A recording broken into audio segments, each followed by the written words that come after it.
So you've picked up Assetto Corsa for next to nothing during a Steam sale, and want to get into drifting on a cheap Logitech wheel, but you find yourself unable to go sideways through a corner even after watching multiple guides, and every attempt either ends in a spin or in the wall, leaving you frustrated. After every Steam sale, I see an influx of people asking for help with drifting, so rather than having to explain it to people each and every time, I just decided to make this video instead.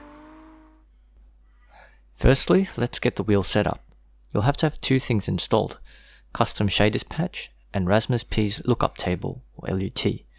The latter is linked in the description. Follow the instructions exactly as is written on the race department page. If you don't already have CSP installed, there are plenty of guides on how to do so. Once you have those installed, you'll want to go into CSP settings, FFB tweaks, and enable the following options. Set range compression to 150%. The reason for this is because Logitech wheels are not able to output much force, and as a result, the more subtle details don't come through like they do on higher end wheels, and the countersteering force is also relatively weak. What this setting does is essentially boost those forces without increasing the overall FFB gain, so you don't experience any clipping. If you understand what compression does to a guitar signal, this is essentially the same thing. It is also known as low force boost in Automobilista 2. You can play around with this, but I would advise against setting it too high, as the wheel does get a little toasty, which could cause a temporary loss in FFB strength. If you find your wheel rattles a little too much for your liking, bump up the filter setting here to 25%. This essentially eliminates most of the rattling without noticeable loss in detail. You can play around with this value, but during my testing I found that I started to lose detail at around 30%. The next step is to pick a car and a track to practice on. Now you could go ahead and pick a Kuno's car, but I'm going to recommend against that. Instead, let's go with something that's set up right from the get-go. Drift Workshop is a little dated, but it's still pretty good. WDTS is also pretty good, but the tires are quite grippy.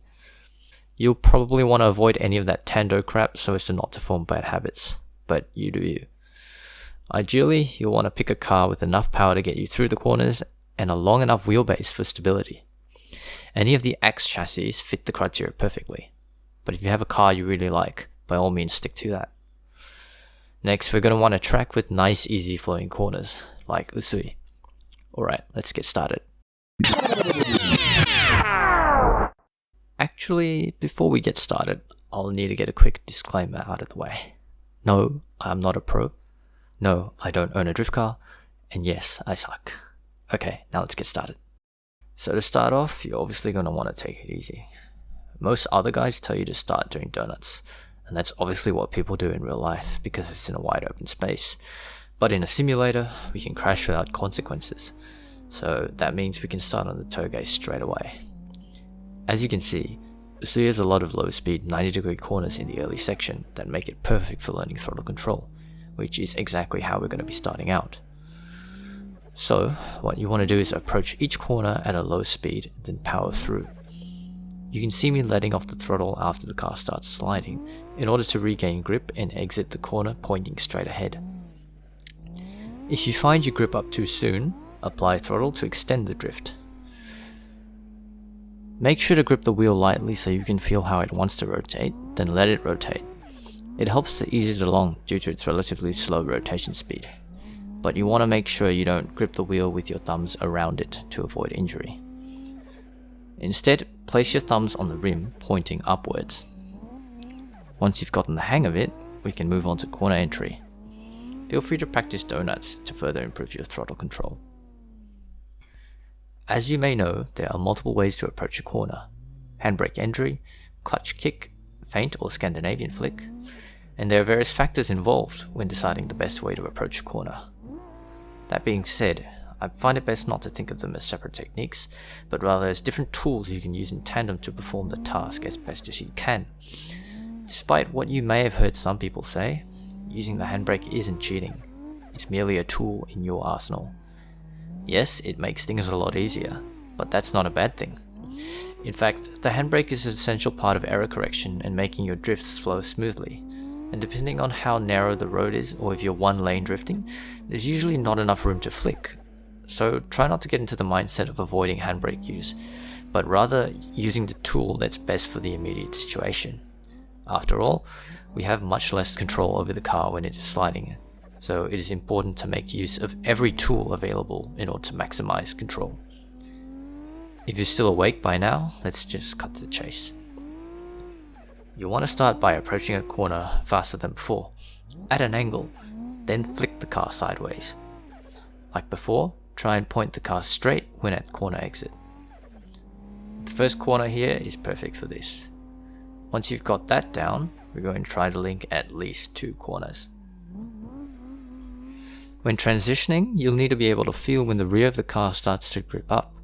You can tell when the force feedback starts getting stronger. This and corner exit are the 2 most important elements in transitioning your drifts. Earlier, I said to try and point the car straight when exiting. This was to help you understand how the car behaves and to get it to do what you want consistently. However, in order to link corners, you'll need to point your car at an angle when exiting. The weight transfer produced when the car regains grip helps flick it in the opposite direction, which then serves as an entry for the next corner. You will notice I depress the brake very lightly from time to time during corner entry. This is to shift the weight to the front tires in order to help it grip up and turn in. Using a handbrake achieves a similar result but locks the rear tires instead, causing the car to veer outwards. You'll need to counteract this with some forward momentum by applying a bit of throttle. This is why the handbrake isn't always the best choice for every situation. You may have also noticed that I flick the wheel occasionally to push it along. This helps make up for the slower and weaker force feedback of lower end wheels and helps you catch your drifts. If you drift in real life, having to do this and the lack of seat of the pants feel is something you'll have to get used to in a simulator. And with that, I'll leave you guys with a full lap of Usui. Watch it or don't. If you reckon this video helped you out, give it a like and share it around. If you thought it was shit, go ahead and spam that dislike button. If you have any questions, comment below. Cheers guys.